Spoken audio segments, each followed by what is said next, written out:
ada hal yang terkait dengan dunia kalian, tapi Allah juga letakkan rasa suka di dalam diriku untuk menggunakannya itu. Kata baginda Rasul Sallallahu Alaihi Wasallam ada 3. Satu di antara 3 itu at-tatayyubu, mengenakan wewangian. Jadi kalau orang pakai wewangian, itu satu di antara hobi kesukaan baginda Rasul. Rasul yang tubuhnya saja harum masih mengenakan wewangian. Rasul yang tubuhnya saja lalat tidak hinggap masih mengenakan wewangian. Apalagi kita yang jelas tubuh kita busuk, lalu kemudian lalat juga sering hinggap, tak mungkin kemudian kita tidak mengenakan wewangian.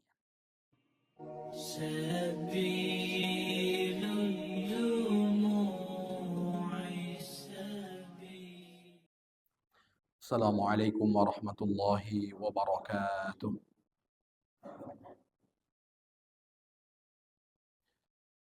Alhamdulillahi rabbil alamin. والعاقبة للمتقين ولا عدوان إلا على الظالمين.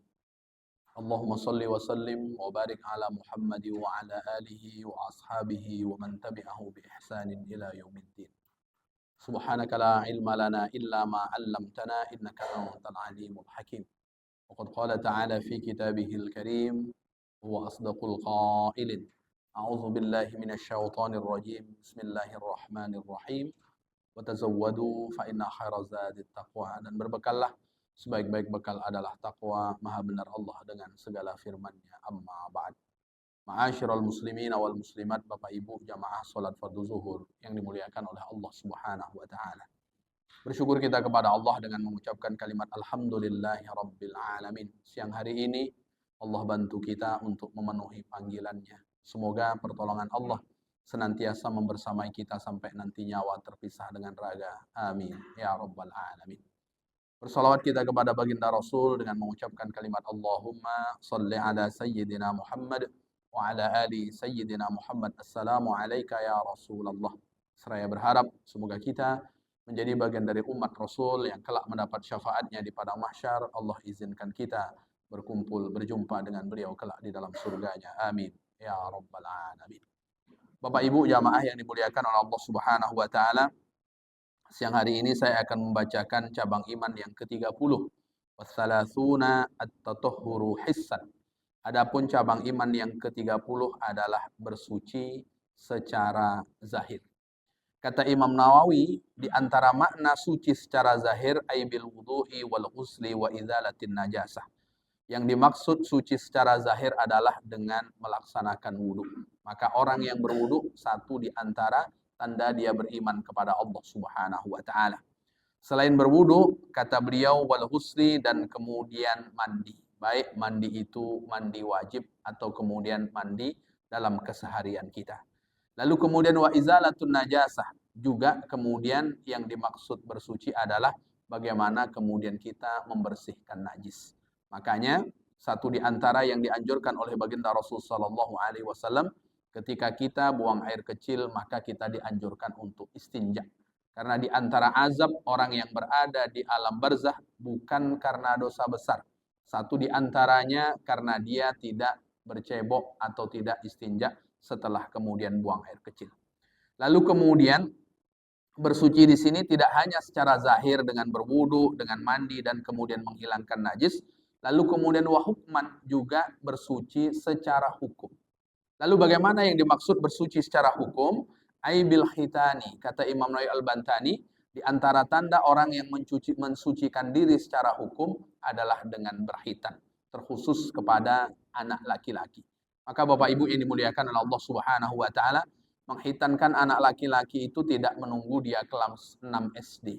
Justru semakin kecil semakin baik.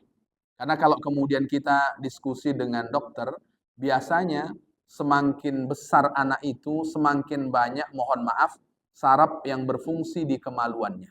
Maka kalau semakin banyak saraf yang berfungsi di kemaluannya, berarti semakin sakit ketika dia hitan. Makanya kalau kita baca buku-buku fikih, hitan itu yang paling baik kapan? Yang paling baik itu ketika anak masih kecil. Jadi ketika masih kecil, umur 1 pekan atau kemudian 1 bulan, 2 bulan, itu jauh lebih baik dibanding kemudian hitan ketika dia sudah besar. Apalagi mohon maaf, kalau hitannya itu justru setelah yang bersangkutan balik. Itu akan lebih sakit dibanding kemudian hitan ketika dia masih di usia kecil. Lalu kemudian, Wa idzalati sya'ri, dan kemudian membersihkan semua rambut yang ada di anggota tubuh. Yang dimaksud membersihkan semua rambut yang ada di anggota tubuh yang dijelaskan oleh Imam Nawawi Al-Bantani minal ibti, di antaranya mohon maaf adalah membersihkan bulu ketiak kita. Jadi orang mohon maaf yang membersihkan bulu ketiak. Bulu ketiak itu cara membersihkan yang baik itu adalah dengan dicabut kalau tidak sakit. Tentu kalau sakit ya berarti dengan menggunakan cara yang kedua, yaitu kita mencukurnya.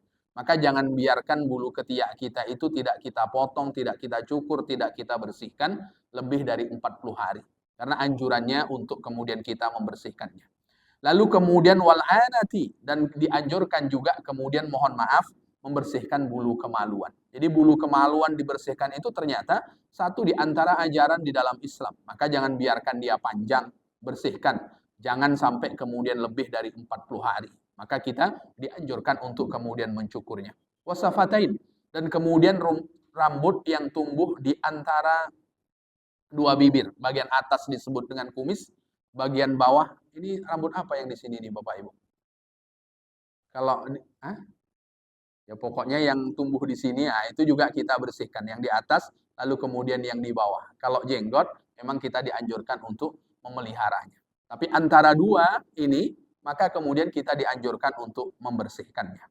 Kata Imam Nawawi Al-Bantani. Lalu kemudian wazufri, dan kita juga dianjurkan untuk kemudian membersihkan kuku. Maknanya adalah memotong kuku. Bagi yang hobi biasanya memelihara kuku, hilangkanlah hobi itu. Potonglah kuku itu. Kenapa? Kemudian karena di antara kotoran yang nempel di kuku kita, apalagi kalau kuku itu panjang, itu kan sulit membersihkannya.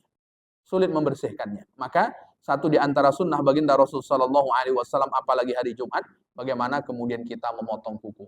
Ini hari Rabu, Kamis, Jumat, besok potong kuku. Memotong kuku, Bapak Ibu yang dimuliakan oleh Allah, bukan hanya sekedar memotongnya. Kalau kita tengok tuntunan, memotong kuku itu dimulai dari tangan kanan kita dan dimulai dari jari telunjuk kita. Jadi dimulai jari telunjuk sampai kemudian ke kelingking, lalu kemudian tutup dengan jari jempol. Begitu juga di sebelah kiri, mulai dari jari telunjuk, tutup dengan kelingking, lalu kemudian terakhirnya adalah jempol. Begitu juga ternyata di jari kaki lakukanlah hal yang sama, sebagaimana kemudian kita memotong kuku kita di jari tangan. Lalu kemudian selain itu, warrihil karih, dan kemudian kita dianjurkan untuk membersihkan diri dari aroma badan yang tidak sedap. Maka kalau kemudian bapak-bapak pergi ke salon menghilangkan aroma tak sedap bau tubuh badan kita, ya tidak apa-apa. Asalkan yang membersihkan laki-laki. Kalau perempuan saya tak tanggung jawab. Nah, begitu juga kalau kemudian istri minta tambahan uang pergi ke salon, dia berikan saja. Karena ini satu di antara yang dianjurkan oleh baginda Rasulullah SAW. Jadi aroma-aroma yang tidak sedap pada tubuh itu kita dianjurkan untuk membersihkannya. Di antara cara membersihkan selain kemudian kita apa sebetulnya yang ditempel-tempel di tubuh itu biasanya Bapak Ibu? Awak pun tidak begitu perhatian kali namanya. Iya. Nah, untuk membersihkan ya tubuh, lulur, menggunakan lulur.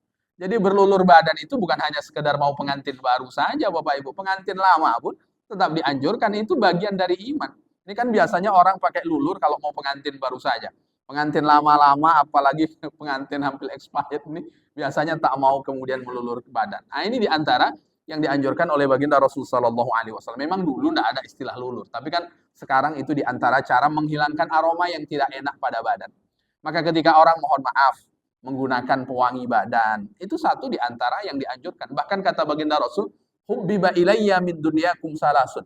Ada hal yang terkait dengan dunia kalian, tapi Allah juga letakkan rasa suka di dalam diriku untuk menggunakannya itu. Kata baginda Rasul SAW ada 3. Satu di antara 3 itu at-tatayyubu, mengenakan wewangian. Jadi kalau orang pakai wewangian, itu satu di antara hobi kesukaan baginda Rasul. Rasul yang tubuhnya saja harum masih mengenakan wewangian. Rasul yang tubuhnya saja lalat tidak hinggap masih mengenakan wewangian. Apalagi kita yang jelas tubuh kita busuk, lalu kemudian lalat juga sering hinggap, tak mungkin kemudian kita tidak mengenakan wewangian. Lalu kemudian kata Imam Nawawi, wa alaika bil istisali fi kulli yaumi jumu'atin, dan hendaklah engkau mandi setiap hari Jumat. Maknanya Bapak Ibu bukan satu pekan sekali baru mandi. Artinya kalau hari Jumat itu mandinya usahakan seluruh tubuh. Sehingga di dalam mandi Jumat itu ada yang namanya mandi sunnah. Mandi sunnah itu mengguyur seluruh tubuh, bukan hanya sekedar leher ke bawah, tapi kemudian dari atas sampai kemudian ke bawah. Kenapa kemudian ini dianjurkan? Karena ada dalam hadis sahih, anna huslal jumu'ati wajibun ala kulli muslimin. Sesungguhnya mandi Jumat itu wajib bagi setiap muslim. Ini di dalam didokumentasikan oleh Imam Bukhari. Tapi kemudian para ulama menjelaskan bahwa hukum mandi Jumat, ulama itu sepakat. Mayoritas ulama mengatakan mandi Jumat itu hukumnya sunnah. Lalu kenapa kemudian di dalam hadis ini ada mandi Jumat kok disebutkan wajib? Inilah kemudian para ulama menjelaskan, mohon maaf, di antaranya sunnahnya bagi orang yang ingin berhubungan badan dengan pasangan, itu Kamis malam Jumat. Ini hari apa Bapak Ibu? Hari Rabu. Kamis, besok Kamis malam Jumat. Kenapa? Kalau mohon maaf orang yang berhubungan badan secara otomatis mandi paginya kan menjadi wajib. Itu di antara rahasia kata para ulama. Kenapa baginda Rasulullah Shallallahu Alaihi Wasallam menyampaikan ini? Kalau Bapak Ibu mau cari hubungan badan suami istri Kamis malam Jumat sunnah, tidak ketemu. Ketemunya ini. Maka ternyata makna tersirat dari hadis baginda Rasul Shallallahu Alaihi Wasallam. Nampaknya yang belum keluarga ngantuk nih nampaknya. Yang keluarga semangat. Maka saya sampaikan Bapak Ibu yang dimuliakan oleh Allah, itu di antara yang Rasulullah Shallallahu Alaihi Wasallam pesankan. Bahkan dalam riwayat yang lain Rasulullah Shallallahu Alaihi Wasallam juga berpesan hakun hala kulli muslimin ayyaghtasila kulla sab'ati ayyamin. Maka haruslah seorang muslim untuk mandi dalam satu pekan itu satu kali, maknanya mandi yang membasahi seluruh tubuh. Wa idza aradta an tanama wa anta junubun fatawaddo. Kalau engkau hendak tidur, mohon maaf, pada waktu itu statusmu dalam keadaan junub, itu kita diperbolehkan meskipun kita belum mandi junub terlebih dahulu. Bagaimana caranya? Caranya berwuduklah terlebih dahulu sebelum kemudian kita tidur. Sebelum kita tidur, karena mohon maaf, mandi kalau sudah selesai maghrib itu tidak baik. Sehingga Rasulullah Shallallahu Alaihi Wasallam pun memberikan cara. Kalau kita dalam keadaan junub, kita mau tidur, supaya kita dalam keadaan bersih, maka caranya kita berwudu dan kemudian kita tak perlu mandi. Karena memang kalau kita tengok dari beberapa riwayat, baginda Rasul Shallallahu Alaihi Wasallam mandi itu sebelum subuh. Bahkan pernah suatu ketika Rasulullah sudah jadi imam ini, iqomah sudah dikumandangkan. Lalu kemudian ketika Rasulullah mau takbir, Rasulullah ingat, mohon maaf saya belum mandi. Akhirnya Rasulullah Shallallahu Alaihi Wasallam pulang. Dan tak ada satupun jamaah yang berani melaksanakan sholat subuh sebelum Rasulullah Shallallahu Alaihi Wasallam selesai mandi. Lalu kemudian Rasulullah menjadi imam, yakturu alma min sya'rihi. Lalu kemudian air itu pun menetes dari rambut baginda Rasul Shallallahu Alaihi Wasallam ketika beliau menjadi imam. Kalau Bapak Ibu imamnya junub lalu lupa belum mandi, kira-kira kita tunggu atau kemudian kita sholat sendiri? Dan itulah yang dilakukan oleh para sahabat. Begitu antusiasnya mereka ingin berjamaah sholat dengan baginda Rasul Shallallahu Alaihi Wasallam. Kenapa kemudian kita dianjurkan berwudu ketika kita dalam keadaan junub ketika kita mau tidur? Karena para malaikat la taqrabul junuba illa ayatawaddo'a. Malaikat itu tidak akan mendekati orang-orang yang posisinya dalam keadaan junub sebelum kemudian yang bersangkutan itu berwudu. Lalu kemudian Bapak Ibu yang dimuliakan oleh Allah Subhanahu wa taala, kita dianjurkan untuk kemudian berwudu ketika dalam keadaan junub. Dan termasuk juga kita dianjurkan untuk bersuci ijtinabun najasat. Bagaimana kita menjauhi diri dari hal-hal yang bersifat najis. Jadi kalau ada yang najis, maka kita jauhkan dari diri kita. Maka mohon maaf Bapak Ibu yang dimuliakan oleh Allah Subhanahu wa taala, ketika kita buang air kecil, berarti ada najis. Mohon maaf yang ada di kemaluan kita, maka kita harus bersihkan. Yang membersihkan itulah disebut dengan istinja. Rasulullah Shallallahu Alaihi Wasallam menjelaskan dalam hadis yang didokumentasikan oleh Imam Ibnu Majah, tanazzafu fa innal islama nadhifun. Bersihkanlah dirimu karena sesungguhnya Islam itu adalah bersih. Sehingga sering kemudian kita dijelaskan, kita mendengarkan juga penjelasan bagaimana kita membersihkan diri. Berarti kita membersihkan diri baik secara zahir, berarti dengan kita berwudu, baik kita membersihkan diri juga secara zahir ketika nampak najis. Begitu juga kemudian kita dianjurkan untuk membersihkan diri secara hukum dari beberapa yang kemudian setelah kita bicarakan tadi.